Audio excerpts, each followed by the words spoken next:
नमस्कार मित्रांनो, बात निकलेगी तो या पुस्तकाच्या दृकश्राव्य सादरीकरणाचं अर्थात ऑडिओ व्हिज्युअल फॉर्मॅटमध्ये सादरीकरणाचा एपिसोड 1 आम्ही गेल्या आठवड्यात सादर केला आणि तुम्ही त्याचं विलक्षण प्रेमाने आणि कौतुकानं स्वागत केलं. या मधल्या आठवड्यामध्ये प्रिंट फॉर्मॅट अर्थात छापील फॉर्मॅटमध्ये बात निकलेगी तो याचं प्रकाशन झालं आणि त्याचं वितरणही सुरुवात करण्यात आली. आज तुमच्यासमोर एपिसोड 2 सादर करणार आहे. अर्थातच या गोष्टी शिशु शल्य सेवा आणि universal sports and cultural foundation ह्यांच्याकडे धनराशी निर्माण व्हावी या उद्देशाने केलेलं आहे. आणि मला अत्यंत आनंदानं नमूद करावंसं वाटतं की पहिल्या एपिसोडच्या सादरीकरणानंतर ज्यांनी पुस्तक बघितलं आणि एपिसोड ऐकला त्यांनी कोणत्या ना कोणत्या स्वरूपामध्ये धनराशी चेक किंवा जीपेच्या फॉर्मॅटमध्ये युनिव्हर्सल स्पोर्ट्स अँड कल्चरल फाउंडेशनकडे पाठवल्या.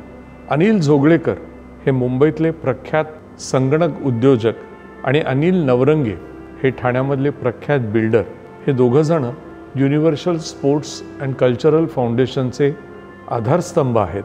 आणि शिशु शल्य सेवा हे संघटन ह्या मूळ छत्रीखाली आता नावारूपाला येत आहे.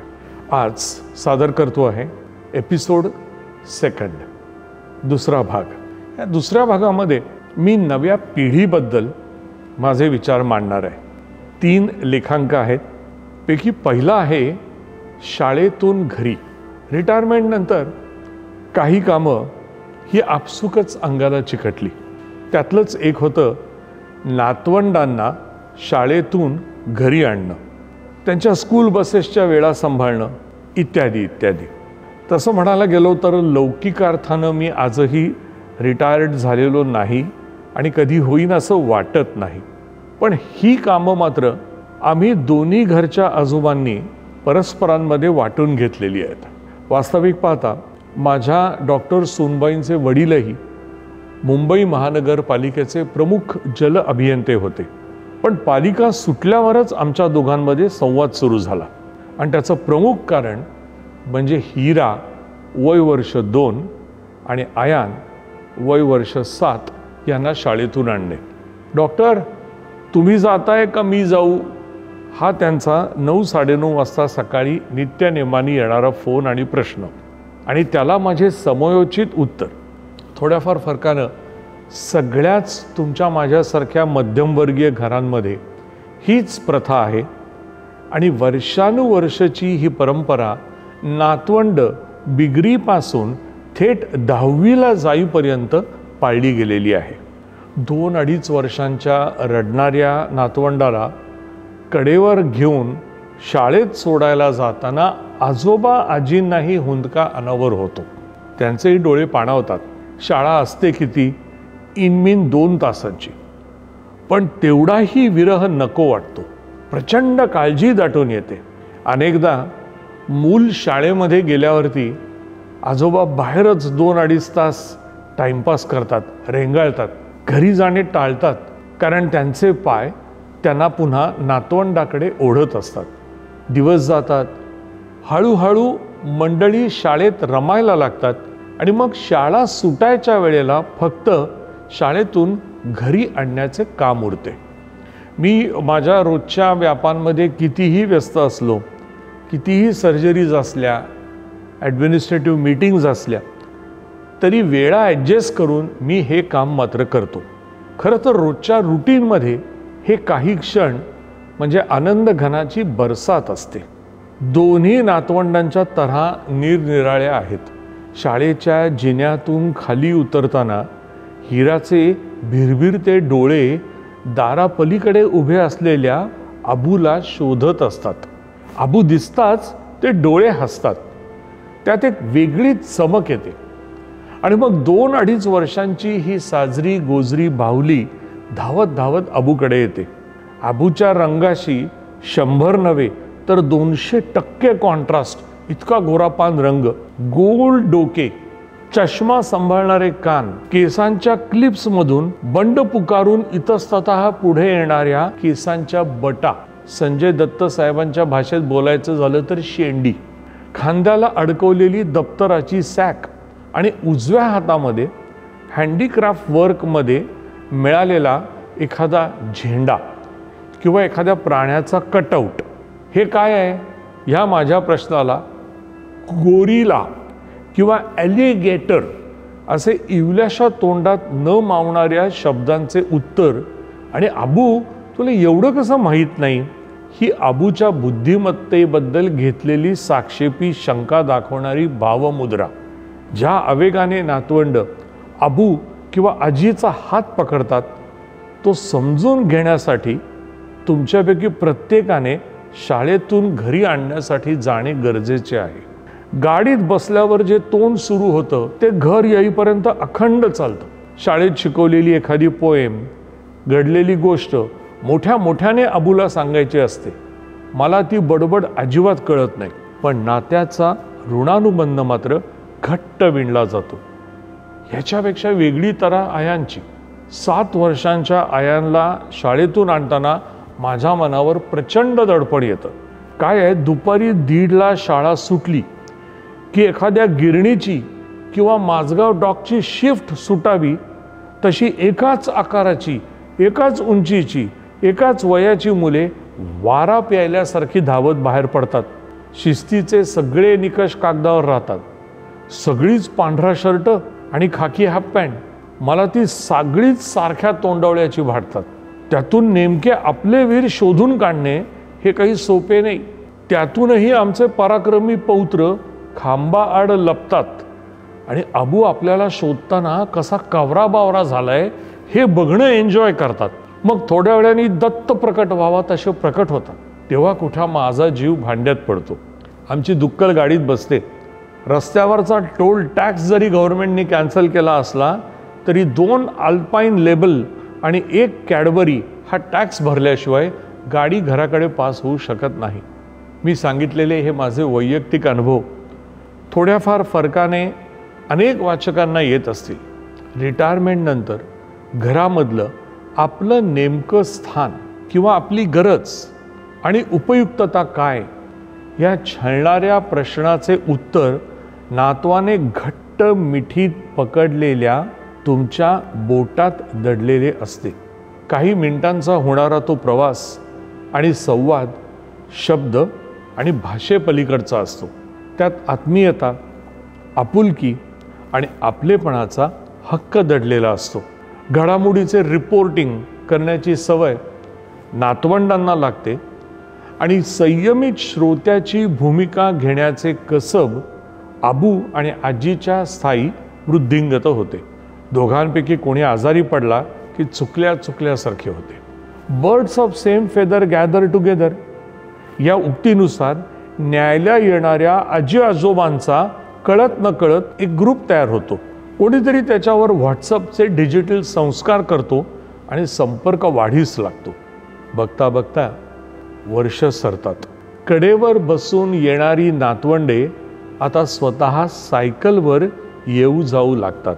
आजोबा आजींचे दुखरे सांधे गुडघे त्यांना खऱ्या अर्थानं निवृत्त करतात आणि मग हळूहळू शाळेतून घरी आणणे कालबाह्य होते. अर्थात अनेक वर्षांच्या प्रथेतून जोडले गेलेले हे मोह के धागे खऱ्या अर्थानं उंगलियों में जा उलझे अशा स्थितीला पोचलेले असतात. अबू आणि नातवंडांचे अद्वैत अक्षयी चालू राहते.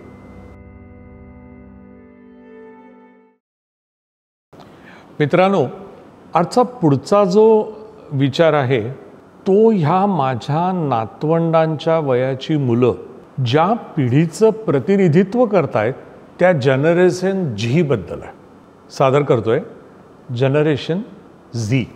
अबू, तुला जेन झी वर्ड्स अजिबात समजत नाहीत. इति आमची शाळेत जाणारी चुलत नात. तिचा जन्म आहे 2012 सालचा. त्यामुळे ती जेन झीची निसटती प्रतिनिधी आहे. 1997 ते 2012 ह्या सनावळीमध्ये जन्मलेली पिल्ले आता त्यांच्या विशीच्या उंबरठ्यावरती उभी आहेत. संवत्सर बदलले, नव्या शतकाची पहाट झाली, तेव्हा ह्यांच्यापैकी काही जण नुकतेच पावलं टाकू लागले होते. काहींचा तर जन्मही व्हायचा होता व्हेन द मिलेनियम चेंज्ड. पण त्यांच्या चालण्या, बोलण्या, वागण्यामध्ये काहीतरी फरक होता. डिजिटल कॉन्फिडन्स आणि तंत्रज्ञान अक्षरशः त्यांच्या पाचवीला पुजलेले होते. कपड्यांच्या तऱ्हा, खायच्या चवी आणि संबोधन आणि संभाषणाच्या पद्धती बदलल्या की समजावं समाजामध्ये पिढी बदलते आहे. आम्ही 1959 साली जन्मलो, शाळेत गेलो, 5वी पासून इंग्रजी सुरू झाले. GOAT गोट म्हणजे बोकड हे मुखोद्गत असलेल्या आम्हाला एखाद्या वंदनीय महान व्यक्तिमत्वाला GOAT म्हटल्यावर धक्का बसणं स्वाभाविक होतं.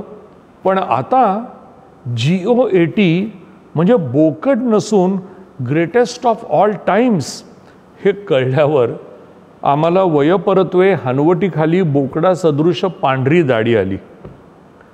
WOL म्हणजे विन ऑर लूज, FOMO म्हणजे fear of missing out, why are you ghosting me म्हणजे अचानक संभाषण थांबवून काही काळ अदृश्य होणे. ही स्कॅपिंग म्हणजे तो थापा मारतोय. Spill the T from the office म्हणजे कार्यालयामधल्या गॉसिप गप्पा सांग. नो कॅप म्हणजे देवाशपथ सत्यकथन. स्टॅन म्हणजे परमभक्त. He was fixing his new car म्हणजे तो त्याच्या नव्या गाडीबद्दल बढाया मारत होता.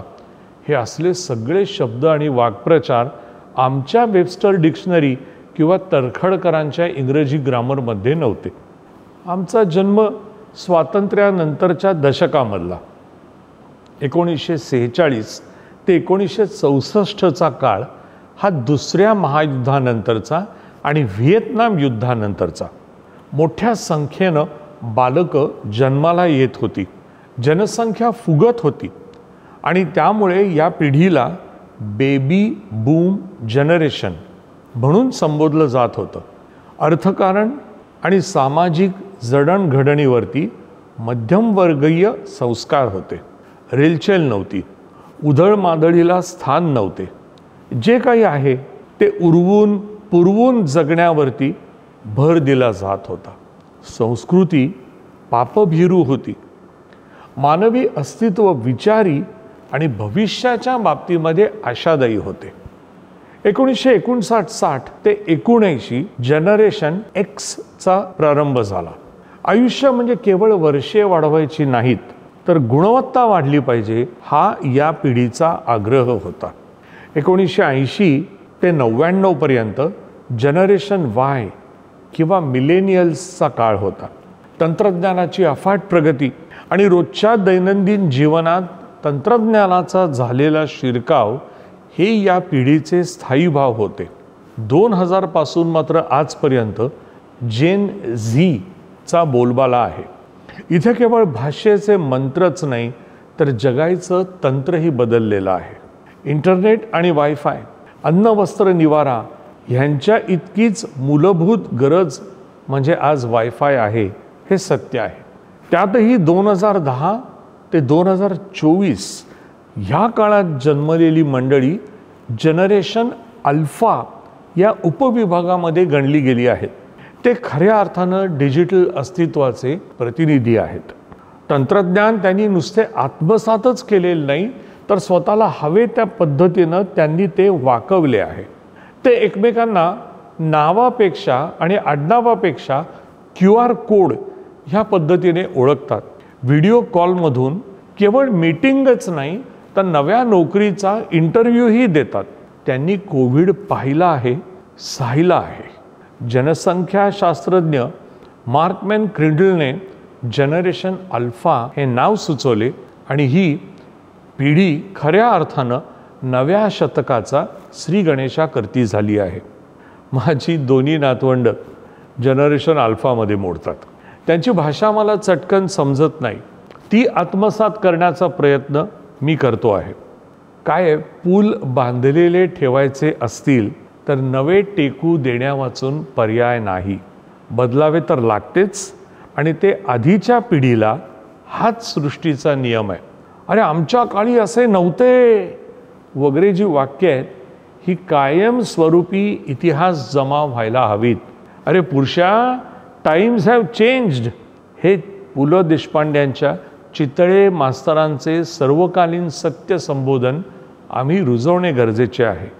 जनरेशन झेड किंवा अल्फाच काय, पण उद्या बीटा आणि झीटाशी सुद्धा आम्हाला सांधा जोडता यावा.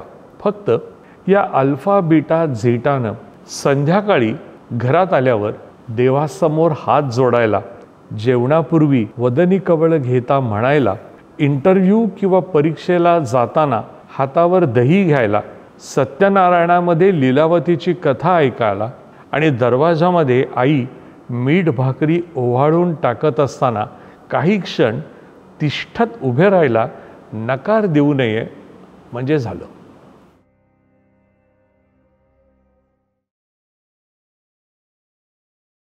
मित्रांनो, आजच्या ह्या एपिसोड 2च्या तिसऱ्या लेखांकाकडे आता आपण वळूया. हा सुद्धा नव्या पिढीचा विचार आहे आणि आपल्या सर्वांचा नव्यानं आत्मसात करून घेतलेला असा एक आचार आहे. तुम्हाला सगळ्यांना परिचित आहे हा शब्द ब्लिंकिट. सो ब्लिंकिट बद्दल थोडेसे काय झालं, गेल्या दशकामध्ये खूप काही बदललं आहे. खरेदीच्या वस्तू, प्राधान्यक्रम, त्यांना मोजावयाची किंमत आणि मग खरेदीची एकंदरच प्रक्रिया आणि माध्यमं, सगळ्या गोष्टींमध्ये खूप मोठा बदल झाला. कोपऱ्यावरच्या सुदर्शन दुकानच्या नारायण वाण्याकडे आमची एक खरेदीची वही असायची. शाळेत जाताना आवर्जून आईने दिलेली यादी टाकली की संध्याकाळपर्यंत गोंडपाटाच्या जाड्या भरड्या पिशवीमधनं माल घरी यायचा. आई खातेवहीच्या सर्व एंट्रीज तपासून खातरजमा करून घेत असे. गहू, तांदूळ, साखर, ज्वारी असे मातब्बर चोपदार आपापला मान राखत पिशवीमधनं घरी येत. दही, ताक वगैरे पदार्थ वाण्याकडून घरी येण्याचा तो काळच नव्हता. ते दिवस गेल्या 10 वर्षामध्ये आले. बिग बाजारने खरेदीचे परिमाण आणि परिणाम दोन्ही बदलले. ज्या गोष्टी घ्यायच्या होत्या त्या व्यतिरिक्त 15-20 गोष्टी घेऊन आम्ही घरी यायला लागलो. एक के ऊपर एक फ्री या मृगजळाला फसू लागलो. पेमेंट काउंटरवर गेल्यावर चटका बसायचा आणि फायनल फटका महिना अखेरी क्रेडिट कार्डचे बिल आल्यावर बसायचा. पण बिग बाजारने आमच्यातला ग्राहक बदलला हे मात्र नक्की. तो अधिक चोखंदळ झाला. मग आम्ही डिस्काउंटची वर्तमानपत्रामध्ये आलेली कात्रणं, कुपनं कापून ठेवायला लागलो आणि ती एकत्र करून सांभाळून नेणारे एक व्यावहारिक गिराईक झालो. विकेंड्सला मॉलमध्ये जाणे हा नित्य नेमाचा कार्यक्रम झाला. पुढे कालाय तस्मै नमहा या उक्तीला अनुसरून बिग बाजार अस्तंगत झाले. And it happened here in India या कथनामधून ज्या बिग बाजारच्या साम्राज्याने उदय आणि भरभराट अनुभवली होती ते राज्य नामशेष झाल्याचेही आम्हाला पाहावयास मिळाले. पण सवयी मात्र आम्हाला लागलेल्या होत्या. त्या मोडण्याचे कारण नव्हते. फरक एवढाच होता की आता आमची पावले डी मार्ट आणि रिलायन्सकडे वळू लागली. या मोठमोठ्या चेन स्टोर्सच्या अंतर्गत स्पर्धेचा शेवटी ग्राहकांना फायदा झाला. काही अडचणी होत्या, निश्चित होत्या. विकेंडला होणारी प्रचंड गर्दी, पेईंग काउंटरपाशी लागणारी लांबलचक रांग, कालापव्यय आणि बाहेर पार्किंग लॉटमध्ये गाडी लावायला जागा मिळणार की नाही ही अनिश्चितता. पिढ्या बदलत होत्या. आपल्या आईवडिलांसह ग्रॉसरी मॉलमध्ये शॉपिंगला जाताना शॉपिंग कार्टच्या जाळीच्या कप्प्यात बसून ढकलगाडीचा आनंद घेणारी बालपिढी आता स्वतःच्या कमाईने शॉपिंग करण्यास सक्षम झाली होती. त्यांचे खरेदी करण्याचे पदार्थ बदलले होते. आता गरज होती त्यांना हव्या त्या गोष्टी हव्या तेव्हा घरपोच मिळण्याची. ब्लिंकिट या कल्पनेचा जन्म या गरजेतून झालेला आहे. 2013 साली अल्बिंदर धिंडसा आणि सौरभ कुमार या 2 तरुणांनी जलद व्यापार वितरणासाठी ग्रोफर्स या कंपनीची निर्मिती केली. उद्देश होता ग्राहकांची खरेदी घरपोच सत्वर करणे. म्हणजे एकंदरीतच आले मनात आणले घरात या उक्तीचा प्रयोग राबवून खरेदी ही नियोजनपूर्वक करण्याची किंवा सप्ताहाच्या अखेरीची बाब न राहता नित्य नियमाची सवय बनली. वेळेची बचत आणि अभूतपूर्व अशी कार्यतत्परता.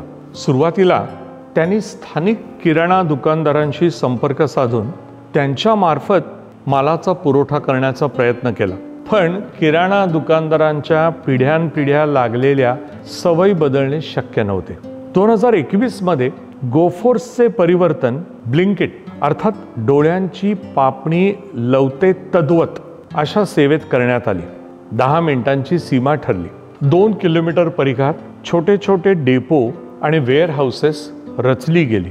स्थानिक लोकांना कोणता माल लागतो, कोणत्या जिन्नसांना रिपीट ऑर्डर्स मिळतात याचा विश्लेषक अभ्यास झाला आणि 2022 मध्ये झोमॅटोनी ही सेवा आपल्या छत्रछायेखाली घेऊन वेग, तंत्रज्ञान आणि सवलतींची जोड दिली.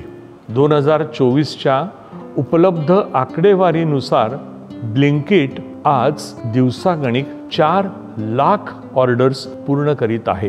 ब्लिंकिटनी केवळ सेवाच नाही तर तुमच्या माझ्या सवयी बदलल्या आहेत. ग्राहकांची वृत्ती बदलली आहे. अपेक्षा उंचवल्या आहेत. त्वरेने पुरवठा करणे हे केवळ काळकाम वेगाचे गणित नाही तर ते आता उपयुक्ततेचे नवे परिमाण आहे. मार्केटमध्ये टिकून राहायचे तर नवे मार्ग चोखंदळणे अपरिहार्य आहे हे ब्लिंकिटनी दाखवून दिले आहे. ग्राहकांना नेमके काय हवे आहे ते जाणा आणि त्यांची खरेदी त्यांना कष्ट न करावे लागता तो एक आनंददायी अनुभव करा. ग्राहकांना नव्या सवयी लावा. हे ब्लिंकिटने न बडबडता शांतपणे घडवून आणलेले आहे. मला मात्र हे सारं एक न उलगडलेलं कोड आहे. बघा, एखादी गोष्ट विकत घ्यायची तर पूर्वी कित्येक दिवस योजना आखण्यावर आमच्या पिढीचा पिंड पोसला गेला. पैशांची जुळवाजुळव करणे, दुकानात जाण्यापूर्वी मनामध्ये प्लॅनिंग करणे, शक्य तेवढा मार्केट सर्व्हे आणि प्रत्यक्ष खरेदी करताना केलेली घासाघीस, या साऱ्या गोष्टींना आता ब्लिंकिटने तिलांजली दिली आहे. वाट पाहण्यातला आनंद संपला आहे. कोण आहे रे तिकडे? राजाने टाळी वाजवून प्रश्न करावा आणि जी हुजूर म्हणून ब्लिंकिटल्या सेवेकरांनी 10 मिनिटात राजाची इच्छापूर्ती करावी. हे आजचं ई-कॉमर्स आहे. इथे वेग आणि वेळेला महत्त्व आहे, वाट पाहण्याला नाही. सुख म्हणजे नक्की काय असतं, काय पुण्य असलं की ते घर बसल्या मिळतं.